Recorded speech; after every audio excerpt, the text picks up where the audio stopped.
All right, how many of you consider yourselves liars? I know, that's kind of harsh, right? Now, how many of you ever massage the truth a little bit? You ever do that? So my session is on authenticity in the workplace, and one of the things that's good for us to take a look at when we're talking about authenticity is sometimes where and why and how it can be difficult. So as Christine mentioned, I wrote a book on authenticity called Be Yourself, Everyone Else Is Already Taken. And the book came out about 5 years ago, and I live in California in the Bay Area. And right after the book came out, the book came out on a Monday. We launched it. We did some things online. I did a few events, some media stuff, but I actually hadn't been in a bookstore. So at the end of that week, I went down to the local Barnes & Noble near where I live. Wanted to go in the store and make sure they had the book. And what my publisher had told me was not only was Barnes & Noble supposed to carry the book, but they were going to be featuring it up front. So I go in the store and I'm looking for it and I don't see it. And I'm getting kind of stressed out, like, where is it? And I was going to go ask someone, and out of the corner of my eye, I saw it. In the store, they had kind of a circular display in the middle, and it was for all the new releases, and mine just happened to be on the back side. That's why I couldn't see it. So I go over to it, and I pick it up, and it's the first time I see it in a bookstore, and I'm standing there, admiring my own book. It's kind of a proud moment, and then I start to have this conversation in my head, like, should I buy one? Now, I know that sounds kind of narcissistic and self-absorbed, right? And it is, but here's what I had learned. It was my second book. When my first book came out, some of my mentors in the publishing world had told me this that I didn't know, is that essentially the books in the store, they're on consignment. Meaning if no one buys them, they send them back. So what they told me, Mike, it's all right, especially when it first comes out. You can pick up a copy or two in the store, sort of help the cause. And I had done that a couple times in my first book, but this is now my second book, and I was feeling like this is kind of obnoxious. So I debate for a while in my head, and then I decide, the heck with it. It just came out. I'm excited. I'm going to buy one. So I pick up the copy, and I get in line. And as I'm standing in line, I tell myself when I get to the front, I'm going to tell the person at the front, it's my book. It just came out. I'm kind of excited. Anyway, as I get closer, I'm getting more self-conscious, right? Anyway, I go to the front. I put the book down on the counter. Before I can say anything, the woman behind the counter says to me, "Oh, we've been selling a lot of these." I say, "Really?" And then she asked me a question, totally threw me off. Should you see this guy on TV or something? Because I had done a couple local TV interviews, and I don't know why her question sort of baffled me. And here's what I said. No, he's a local author. I just want to support him. That's what I said, right? I don't know if this ever happened to you. As it was coming out of my mouth, I'm like, what is that? And I'm standing there mortified. I can't believe what I said. I can't even recover and say anything else. The woman has no idea it's my book, but she's obviously looking at me weird because I'm looking at her weird. All I could do is reach into my wallet to pull out my credit card with my name on it. And I pay for the book really fast, and I run out of the store, and I'm literally standing in front of the Barnes & Noble looking at my book going, I wrote a book on authenticity, and I just lied to that woman. That's how it happens, right?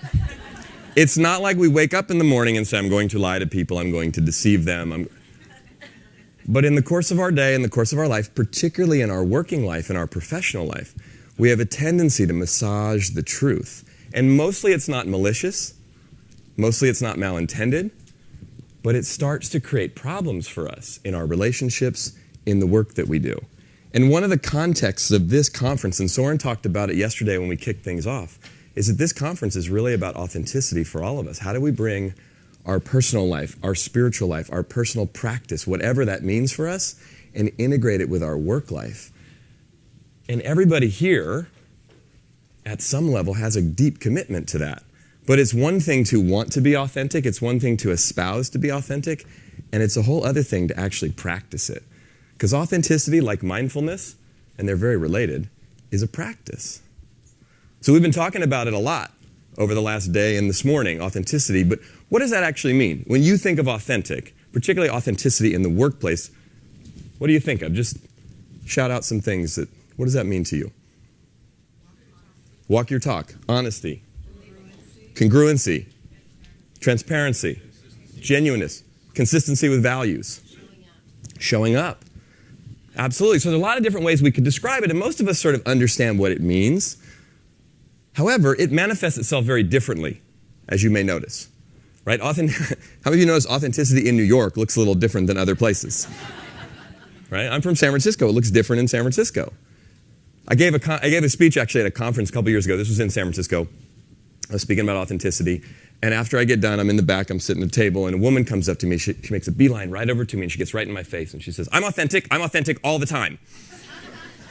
And she was like upset, right? And I was like, what's the problem? And she said, well, I've lost some jobs because of that.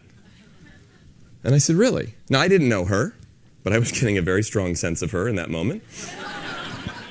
And I looked her in the eye and I asked her a question. I said, now tell me the truth. Is it authentic or obnoxious? And she was like, all offended. I said, hold on, sorry, I'm not trying to offend you. In fact, I'm not even attempting to judge you. I'm just curious, what do you think? And she said, well, maybe a little bit of both. I said, I appreciate the honesty. And I told her, I said, look, I don't know for sure, but I've been doing this for about a decade and worked with lots of different organizations and leaders and all different types of companies, big and small. And I said, I bet it was the obnoxious that got you fired, not the authentic. Because I said, in all my years of doing this, I've never had anyone say to me, you know what, Mike, we fired her because she was way too real. So authenticity is about realness. It's about genuineness. Right? And I always think of it like this on a continuum. This side of the continuum, phony, inauthentic. We all know what that looks like. We know what that feels like. It's not simply just lying or making stuff up. That may be one. It's being not in alignment with who we are. It's selling out on ourselves. It's at times not speaking up. It's not being true. And again, without judging ourselves, it's painful though, right? To be in that place. And it's not sustainable to build relationships from that place of phoniness. We see it in other people. I loved what Congressman Ryan was talking about because it's so easy for us. We judge politicians. We judge all kinds of people that we see. We judge leaders in organizations. He's not authentic. She's not authentic. We'll see it over there. But we also got to take a look within ourselves. And while we don't usually hang out too much in that inauthentic, phony place, we start to move along the continuum to a place in the middle, which is, this is where honesty lies. Now, honesty is good, right? Honesty is the best policy. We all know that. But how many of you in the course of your life, particularly in your business life, have ever had an experience where you've been honest and it's created a problem? And then someone said, you don't be that honest. Oh, and then you start to learn. Okay, that's where we start massaging the truth. I'm supposed to be honest this way with my team. I'm supposed to be honest this way with my clients. I'm supposed to be honest this way with that person, but not with that person. We start trying to figure it out. And while it all makes sense, and we all do this intuitively or consciously, we kind of oscillate between phony and honest, and there's really not a lot of freedom if we really look at it between those two aspects of the continuum. A lot of organizations that I work with, when they bring me in, they say, Mike, we want to have more honest conversations. We want to have more difficult, we want to be more comfortable with difficult conversations. People are too passive aggressive. Or in some cases, like people are too blunt and straightforward. That's not often the case, but and I often say, well, we're hanging out on this side. What you want to do is move past honesty to this place of authenticity. And what's that? What that is, and it's very simple, but it's not always easy. We have to first and foremost remove our self-righteousness from our honesty. How many of you, like me, have lots of opinions? Lots of opinions? How many of you, like me, think your opinions are right? Yeah. It creates a problem. Congressman Ryan was actually just talking about this in a really beautiful way. And we see it in politics. We get very self-righteous about our political opinions. And look, we're entitled to them. We're passionate about them. There are serious problems in our country. There are serious problems in our world, in the organizations you work with or consult to or whatever the work you do. There are problems there. You have passionate opinions about those problems. That's fine. It's not about taking away your passion. Goldie was talking about it as well. It's not about that. But when we have that self-righteous piece, it separates us from other people. It's not conducive to building relationships. It's not conducive to creating empathy and compassion between human beings and even for ourselves. So we have to remove the self-righteousness, which is no small thing and not necessarily easy to do. And the other thing we got to do, and this one can even be more challenging at times, is add vulnerability. When you remove self-righteousness and add vulnerability to honesty, then you get to authenticity. Mark yesterday. How many of you here were yesterday when you saw Mark, the CEO of Aetna? How amazing and beautiful was that? And what Mark was doing, as he was sharing his story and sharing his perspective, from my perspective, first experience I ever had, I didn't know anything about him or what, I was blown away by the level of vulnerability and authenticity. And Soren spoke to it this morning, that came from him, absolutely, but it also came from us, because there's a space created here that makes it safe to be vulnerable. But the power of that, given the position that he's in, wow. That speaking that vulnerably, that authentically, I don't know about you, but I was moved. I was inspired, like, my goodness. That's what it looks like. So the question then we have to ask ourselves, and most of us, we're drawn to it. When people are being real and being authentic, you notice there's a quality about it that has us drawn to that, connected to that. When we express ourselves, when we live in a moment, because the thing about authenticity, as one of my mentors says to me all the time, and I so appreciate this feedback, he says to me all the time, Mike, the truth can't be rehearsed. It's an in-the-moment phenomenon. There's no such thing as an authentic person, because we have moments of authenticity and moments of inauthenticity all the time. There are authentic moments. Just like meditation is a practice, authenticity is a practice. What makes it difficult or challenging, though? In work, how many of you work for an organization, for a company? Raise your hand. Okay. How many of you consult with or work with or practitioner that goes in and works with companies? Okay, and how many of you don't fall into either of those categories? Okay, so just think of your work life. Whether you work for a big company, a small company, whether you work for yourself, your consulting company, whatever you do, what makes it difficult or challenging in your professional life specifically to be authentic in the way that I'm talking about it? What makes that challenging? Fear. And what are we afraid of? Judgment. What else? Being misunderstood. Expectation. I'm supposed to be this. People expect this from me. I have this skill. I'm at this level. I've been doing it this long, right? What else? Business. Oh, busyness. Yeah, I'm busy. Look, I'd love to have an authentic conversation right now. I got to get some stuff done. Boom. Being rejected. Hurting feelings. Yeah. Rocking the boat. Making someone angry. Hearing no. Being seen. A lot of stuff gets in our way. And it's understandable. It's absolutely understandable that that stuff gets in our way. The thing we got to take a look at for ourselves, and this is where the courage comes in, this is where the vulnerability comes in. Are we willing to step past that place where it's a little scary and be authentic anyway? Because that's what it takes. It's easy for us after the meeting to go debrief and talk about, here's what I wish I would have said, or here's what they should have said, or you go to the meeting and then you go to lunch and then you talk about what you really think. That's an easy conversation. The harder one is to have that conversation in the room. So I have a lot of experience of doing this and working with lots of different groups, and I've had some amazing stories and experiences, but instead of even sharing some of that, what I think I'd like to do is actually do an exercise that I often do when I come in and I work with leadership teams or deliver trainings, or even sometimes when I'm speaking to large groups, because the concept of authenticity is completely different than the experience of it. So you guys up for doing an exercise? Okay.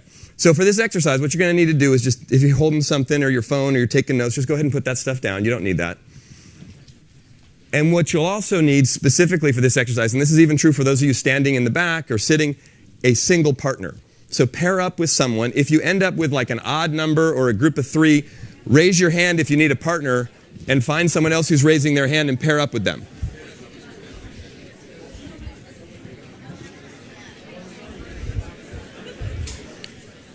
And you got me on time? Okay. Okay, everybody got a partner? If you need a partner, raise your hand. Anyone else need a partner? Over here? There's someone over here. Oh, you got him? Someone else? Who else needs a partner? Someone in the back? Over there? There's someone over there that needs a partner? You need partners? You don't want to be partners with each other? You sure? It'll work, I promise. I promise. It always works out. Okay, so everyone got a partner? You need a partner? Pick an A and a B with your partner. So, everybody got a partner? Pick an A and a B? Okay. Up to you.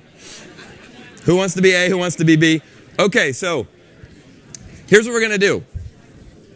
Okay, so you got your partner, you got your A and B. So I'm going to explain this, then I'll go ahead and do it, and then we'll do it all simultaneously. So the metaphor that I often use when talking about authenticity, very simple, very overused metaphor, but it fits really nicely, and that's the metaphor of the iceberg, right? So the tip of our little iceberg pops up above the surface. That's often who we show to the world, particularly at work. But down below the waterline, that's where we really are. The majority of who we really are is down there. And the process of being authentic and being vulnerable with other people is a conscious and deliberate process of lowering that waterline. Okay? So this exercise is designed to do that. Now what you're going to do in a moment, one of you is going to go first, and you'll have about a minute, minute and a half, it'll be pretty brief, to just repeat this phrase. If you really knew me, you'd know this about me. Okay? Now you can say whatever you want to say. I'm not actually asking for you to tell some story from long ago or your life story. It's really like in this moment right now, if I check in with myself, if you really knew what was going on inside of me, here's what's going on. And again, literally, say whatever you want. There's no right or wrong way. This is not like shock your partner time, okay? But I want to encourage you. I want to make one challenge and one request. My challenge is to see if you can allow yourself to step further out of your comfort zone than you normally would. Allow yourself to be vulnerable with this person, whether you know them or not. And the request that I have is that the person listening, you just keep the conversation you have with your partner right now to yourself. I'll give you a moment to talk about it after the two of you, but that you don't share what they share with you with anybody else. Can we all agree to that? Okay. And then we'll switch and the other person will go. Okay, so I'll go first. So let's see, if you really knew me in this moment, what would you know? If you really knew me, you'd know I'm super excited to be up here speaking to all of you. It's a huge honor for me. And I'm feeling excited, but also a bit intimidated.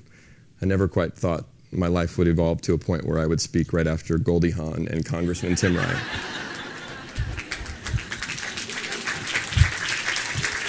So exciting and daunting simultaneously. If you really, really knew me, you would know that I love the work that I do, and one of the biggest challenges I have with my own work, or two of them I would say, one is just living true to what it is I talk about and I teach, which I'm constantly humbled by the fact that that isn't always in alignment. And also the fact that at times, like this week and last week, it puts me on the road, away from my family. And my wife and I have 2 little girls back home, so I'm super grateful for what my wife does, but also just mindful of the fact that I'm not there. And if you really, really, really knew me, you'd know that being in New York City, I love coming to this city. I started coming here when I was little. My mom used to take us, and it's kind of bittersweet for me.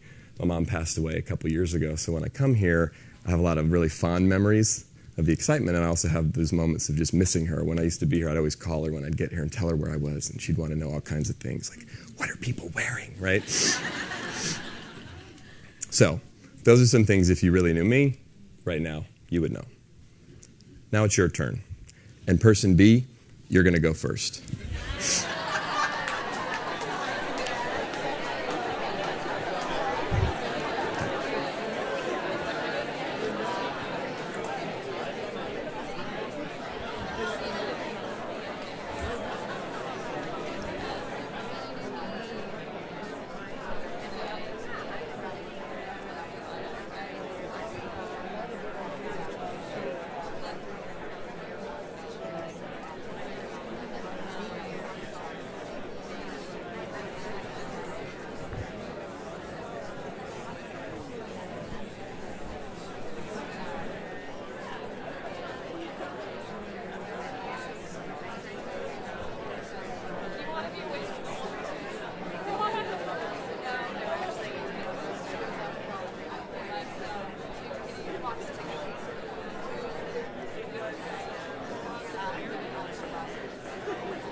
Okay.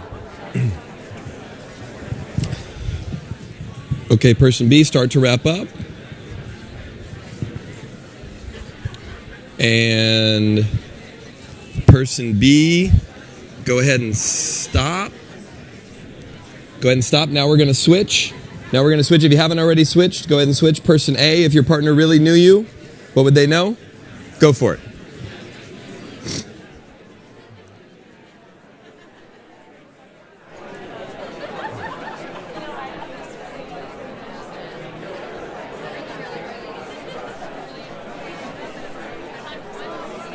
Switch if you haven't already switched.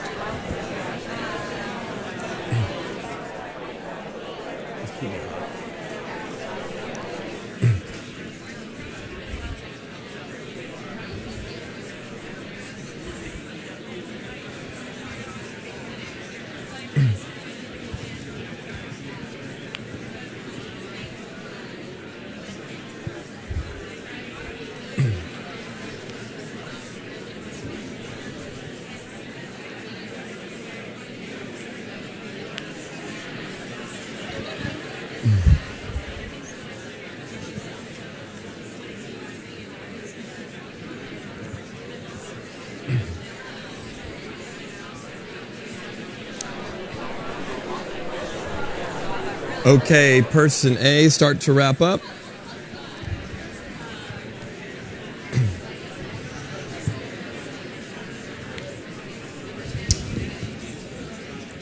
Okay, go ahead and stop. Go ahead and stop. Okay, so I'm gonna give you just one more minute. If for some reason you didn't have a chance to switch, or you ended up in a group of 3 and didn't find a partner, then the last person can go. You have another minute. If you both went, just take a moment to talk a little bit. If you want to say anything in response to what they said, or just what was it like to have that conversation. So just take another minute or so, finish up, or just kind of debrief a little with your partner, and then we'll talk about it.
Okay, start to wrap up there with your partner.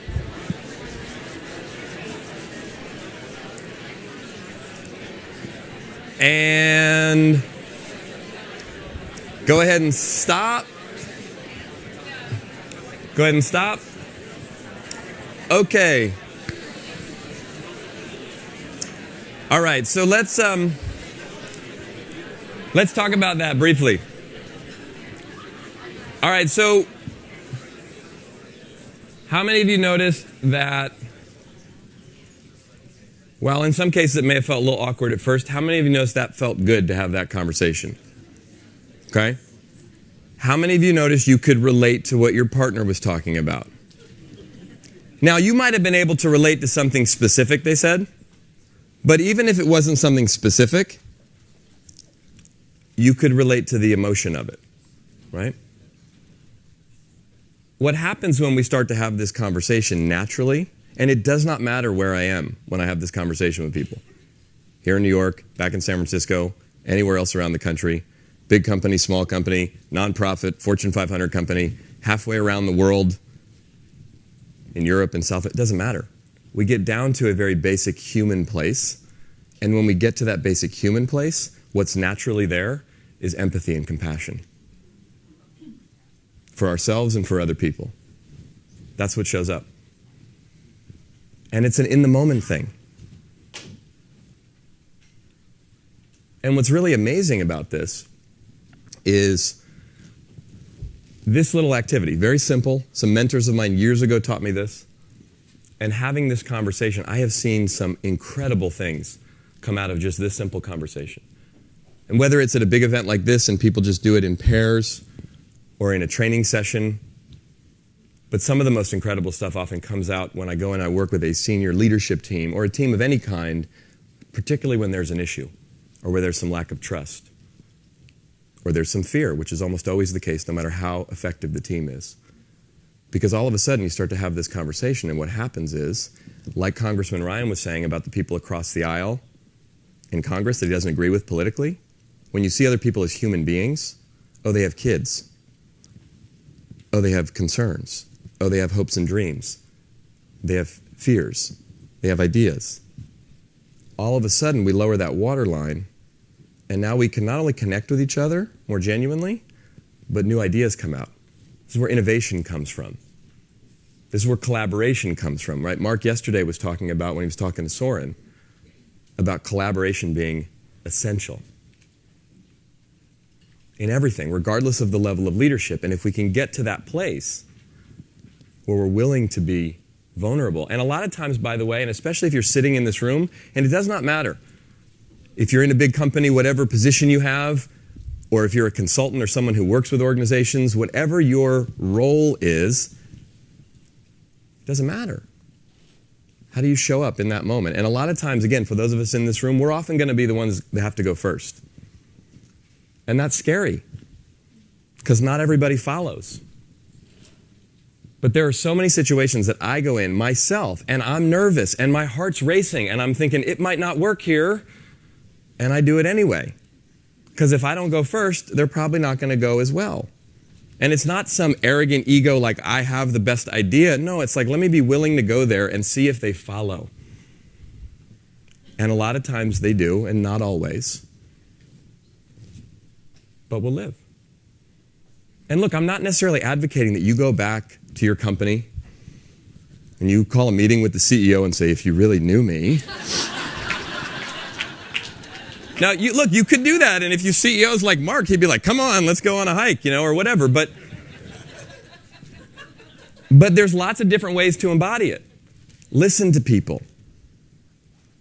Ask questions. Be willing to make requests.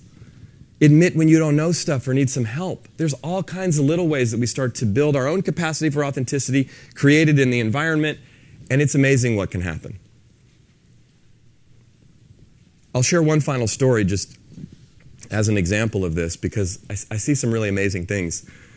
A few years back, I got invited to speak at an event, and it's a pretty big retail company. It was my first experience working with them. They were talking to me about doing some stuff, and then I got a call after we'd had an initial meeting, and they said, look, Bob, who actually is the president of one of the brands within this big organization, he's having a leadership meeting with just his directs and their directs. It's about 60 people, but it's like the kickoff for the year. And we would like for you to come in, Mike, and talk about appreciation. Another big piece of my work is around appreciation, employee engagement, sort of positive psychology stuff. But they said, can you do that? And I said, sure. They said, we got to tell you a few things about Bob. First of all, Bob is not a touchy-feely guy. So, Mike, we like what you do, but it's a little too touchy-feely for us. So could you do us a favor and really come in with a lot of that data and research you have about positive psychology and what makes, produces results, and talk about your sports background. I played baseball, so keep it very business-specific and result-oriented. I said, no problem. I said yes, because this was a big opportunity. I want to do a good job, right? So I prepare for it. I said, would you mind? Can I come a little bit early to the meeting so I can kind of meet some folks and sit in the back? And they said, absolutely. So I get there. And I'm meeting some people, and they also had me talk to Bob on the phone, and they were absolutely right. Bob was like a straight shooter, bottom line kind of guy, So I got the deal. I had my whole presentation ready. I was good to go. And I get to the event, and I'm sitting in the back of the room, and my intuition, everything in Mike is just saying, wow, they had just had a really bad year. It was when the economy was bad, and they just had a really rough year, and they were so stressed. And the voice in my head was like, these people need to cry. And then the other voice in my head was like, no crying, no crying. Right? It was literally Robbins, don't mess this up, man. This is a big opportunity. They're gonna and so I'm fighting. I'm sitting in the back for a couple hours as I'm preparing, and this fight is going on in my head, and I'm trying to breathe and do my own mindfulness practice, and but right? It was a big deal. I didn't want to mess this thing up.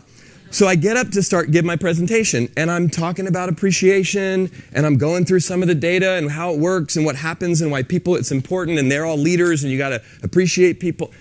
And it was going fine, but something was missing, right? And for me, it was I was out of alignment with myself. And finally, I decided in the middle of it, you know what, this might be the one and only time I have to be in front of these people, and I might blow it, and Bob might get upset, and the guy, the VP of HR that brought me in is probably, I don't know. But I just shifted gears, and I had them pair up, and I had them talk about what was going on for them, and I had them talk about some things they appreciated in their lives personally, people they valued, and hey, I know it had been a rough year last year. What helped get you through? And we started to have that conversation. And all of a sudden, the conversation changed, and then right at the end, I was about to share a story that sometimes when I share this particular story, it's about my mom. It's a little emotional. I thought, wow, there was a lot. I could feel it. There was a lot of sort of pent-up emotion in the room.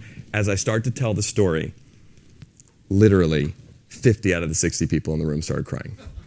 And it wasn't about the story. It was more about the moment, and the emotion started to flow, but not Bob. And so I get done with the story, And I'm the end. I'm the end, and Bob's going to come up and wrap the meeting up. And literally, Bob doesn't acknowledge me. He's got this really pained look on his face. I'm thinking, I blew it, right? Even though I could tell it resonated with the group. I sit down. Bob gets up, and he starts kind of pacing around, and he's like flustered. And he starts to tell a story about his mentor. The guy who was mentoring him right now, and he talked about the year and how rough the year had been, and how his mentor helped get him through. And he wanted to quit a couple times. And then Bob started to cry. And I still wasn't quite sure if that was good or not. And we get done, and the VP of HR runs over to me, grabs me by the arm, and pulls me out of the room. And now I'm thinking, I'm in trouble. And he looks me right in the eye, and he says, 4 years we've been waiting for him to show up like that. And he finally did it today.